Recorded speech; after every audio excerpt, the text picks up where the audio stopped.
Hello বন্ধুরা, আমাদের এইচডিটিভি চ্যানেলে আপনাদের স্বাগতম। আমি দীপিকা চলে এসেছি আপনাদের জন্য অনুরাগের ছোঁয়া সিরিয়ালের আপডেট নিয়ে। সূর্যকে খাবার খাইয়ে দেয় দীপা রাত্রিবেলা। সূর্য তো খুব খুশি। সকালে উঠে আপনি বড়দের স্কুলে যাবেন, আপনি খুশি তো? খুব খুশি। জানো দীপা, আমার খুব ইচ্ছে করছিল এরকম বড়দের স্কুলে পড়বো, আমি ডাক্তার হব, জীবনে ভালো কিছু করব, সব কিছু হবে।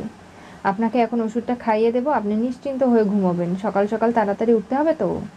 ঠিক বলেছ। ভিক্টর এদিকে একটা ড্রিঙ্কের বোতল নিয়ে বাড়িতে চলে এসেছে। ভাবছে সে যা করবে সেটাই ঠিক। কোনোভাবেই ডাক্তার সূর্য সেনগুপ্ত সে ক্ষতি হতে দেবে না। তার জন্য যে পথ অবলম্বন করতে হচ্ছে সেটাই তার কাছে সঠিক মনে হয়। কি ব্যাপার ভিক্টর, তুমি কোথায় যাচ্ছ? আর তুমি এসব কি শুরু করেছো এই বাড়িতে? তুমি ড্রিঙ্ক করবে কেন? বাড়ির ঘর জামাই বলে আমি নিজের মতো করে চলতে পারবো না? আমার ইচ্ছে হয়েছে তাই করেছি, বেশ করেছি, ছাড়ো আমাকে। এই বলে তিস্তাকে ধাক্কা মেরে ভিক্টর সূর্যর ঘরের দিকে যায়। তখনই তিস্তাও পিছু পিছু ছুটে যায় যে ওই ঘরে তো সূর্য অসুস্থ, কোনো কিছু আবার ভুলভাল করে না ফেলে ভিক্টর। সেখানে গিয়ে দেখতে পারে দীপা ওষুধ খাওয়াতেই যাবে, ধাক্কা মেরে ওষুধের বোতলটা নিচে ফেলে দেয়। আর তিস্তা এসে রেগে যায়, বলে এসব তুমি কি করছো ভিক্টর? তুমি ইচ্ছে করে এই বোতলটা কেন ফেলে দিলে বলো আমাকে? দাদার ওষুধটা নষ্ট করে দিলে কতগুলো টাকা লাগে এগুলো কিনতে তুমি জানো? যা করেছি বেশ করেছি, আরও করব। ভিক্টর, তুমি এসব কেন করছো? সরি বৌদিদি। তখনই দীপা মুখ থেকে ভিক্টরের কোনো গন্ধ পায় না ড্রিঙ্ক করার। তিস্তাকে বলে তুমি যাও, ডেকে নিয়ে আসো কাজের মেয়েকে, ঘরটা পরিষ্কার করার ব্যবস্থা করো। কিন্তু বৌদিদি কোনো সমস্যা নেই, আমি আছি তো, আমি ভিক্টরকে দেখছি। কেন করছো এগুলো নাটক ভিক্টর?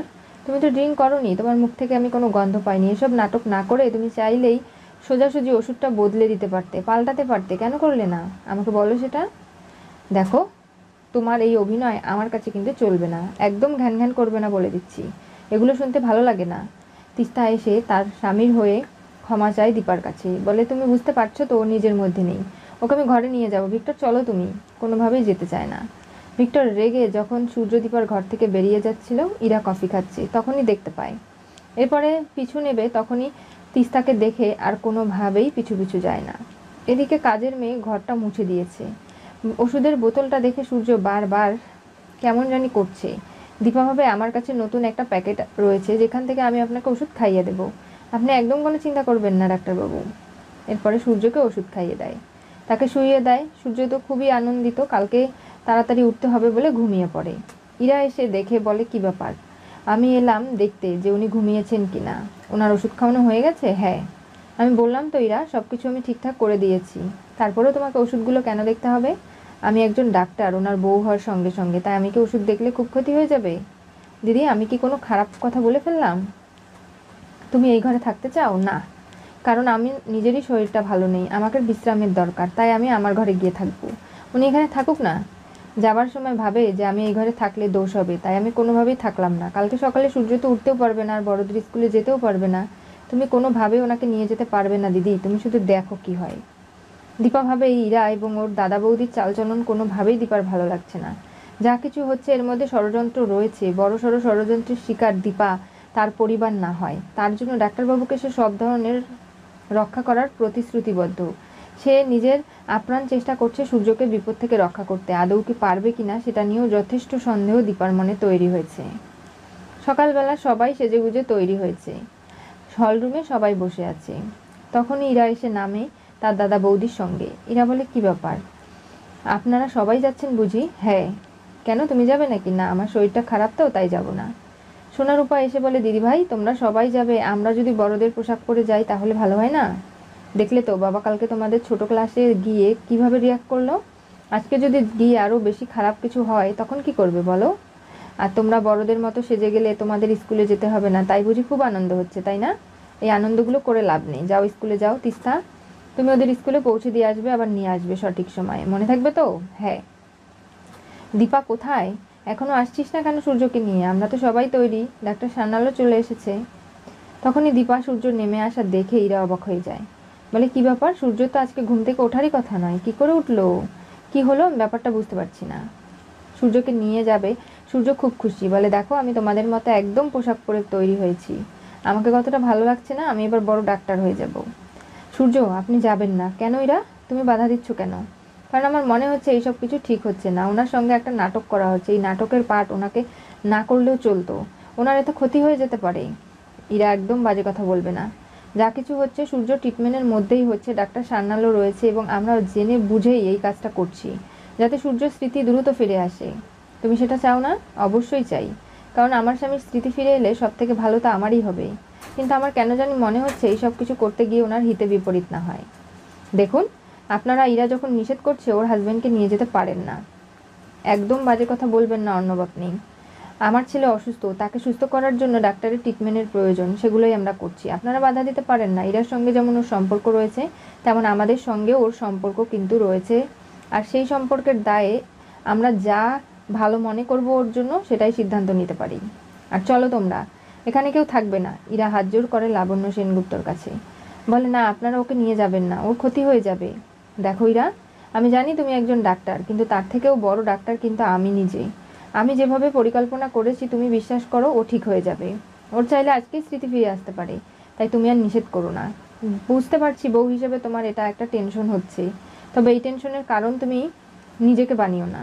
সবাই চলে যাচ্ছি। তখনই ইরা চিৎকার দিয়ে ওঠে, বলে আমিও যাব। কোথায় যাবে তুমি? আমি ডাক্তার সূর্য সেনগুপ্তের সঙ্গে যাব। আমিও দেখতে চাই ওনার ভালো হয় না খারাপ হয়, আমারও তো সেটা জানার অধিকার রয়েছে। এই বলে দীপাদের সঙ্গে চলে যায় বড়দের স্কুলে।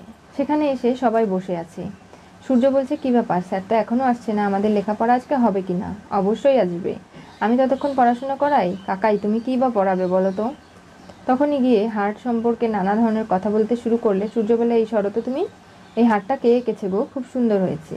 ডাক্তার সান্যাল চলে আসে, বলে আমাদের যে হার্টের ডিজিজগুলো হয় কিভাবে হয় সেগুলোর বিবরণ দিতে পারবে কেউ? সূর্য হাত তোলে, বলে যে হ্যাঁ, কারণ হার্টের আশেপাশে যে বিষয়গুলো থাকে একে অপরের সাথে জড়িত। কোনো একটা সমস্যা হলে সেটাকেই আমরা এই ডিজিজ নামে পরিচিত, তাই আমরা রুগীদের খুব ভালো করে ট্রিটমেন্ট করি। সূর্যর এক একটা করে প্রশ্নের উত্তরে লাবণ্য সেনগুপ্ত, দীপা, এমনকি ইরা সবাই চমকে যাচ্ছে। সূর্য একটা সময় পরে দেখতে পারে ইরা তার পাশে এসে বসেছে, কোনোভাবেই সে অস্বস্তি প্রকাশ করছে। তখনই দীপাকে ডাকে, বলে এসো না গো, এখানে বসো আমার পাশে। লাবণ্য বলে যাও গিয়ে বসো। দীপা সূর্য একসঙ্গে বসে।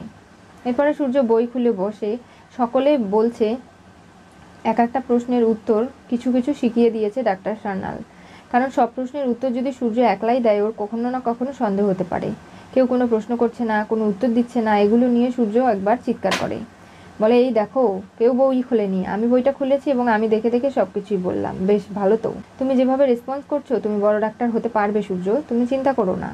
সূর্যর এই সমস্ত পলিসি কোনোভাবেই মেনে নিতে পারছে না ইরা, তার ঘাম ঝরছে। তখনই ডাক্তার সান্যাল বলে, কি ব্যাপার, তোমার যদি অসুস্থ মনে হয় তুমি আমাকে বলো, কিন্তু বাইরে আমার গাড়ি রয়েছে, তোমাকে বাড়িতে পৌঁছে দেবে। না স্যার, ঠিক আছে। তুমি যেরকম মনে হচ্ছে ঘামছো, তাতে করে কোনো কিছু লুকোচ্ছ না তো? না। যখনই সবাই নিজেদের প্রশ্নের উত্তরগুলো খাতায় লেখা নিয়ে ব্যস্ত ডাক্তার সান্যালের কথা অনুযায়ী, তখনই ইরা নানাভাবে সূর্যর কানের কাছে গিয়ে বলে, সূর্য, কোথায় রেখেছো ওই পেন ড্রাইভটা? দিয়ে দাও, তা না হলে কিন্তু ওরা কাছেই আছে, তোমাকে শেষ করে দেবে এক্কেবারে, কোনোভাবেই বাঁচতে দেবে না। আর পেন ড্রাইভের সঙ্গে যা যা কিছু রয়েছে তোমার কাছে লুকোনো সেগুলো দিয়ে দাও। নিশ্চয়ই এগুলো তুমি লুকিয়ে রেখেছো, তাই না?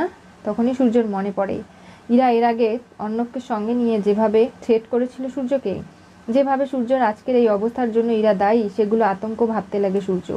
তখনই সে ঘামতে শুরু করে। নানাভাবে ডাক্তার সান্যাল অনেক প্রশ্নের উত্তর দেবে, জিজ্ঞাসা করবে, সেগুলোতে কোনো মন নেই সূর্যর। দীপা বলে, কী ব্যাপার, কী হলো আপনার, এমন কেন করছেন আপনি?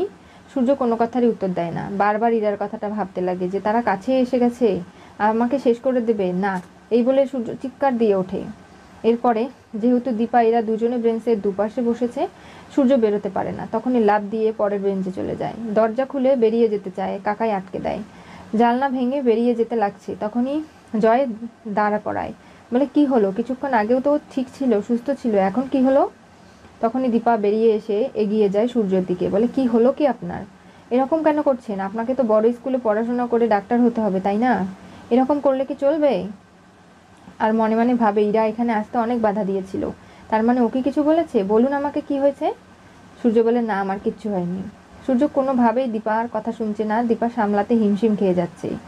তখনই ইরা চিৎকার দিয়ে ওঠে, বলে যে না, আমি তো বলেছিলাম আপনাদের এখানে নিয়ে এসে বড়দের ক্লাস করাতে না, দেখলেন আজকে কি ঘটছে।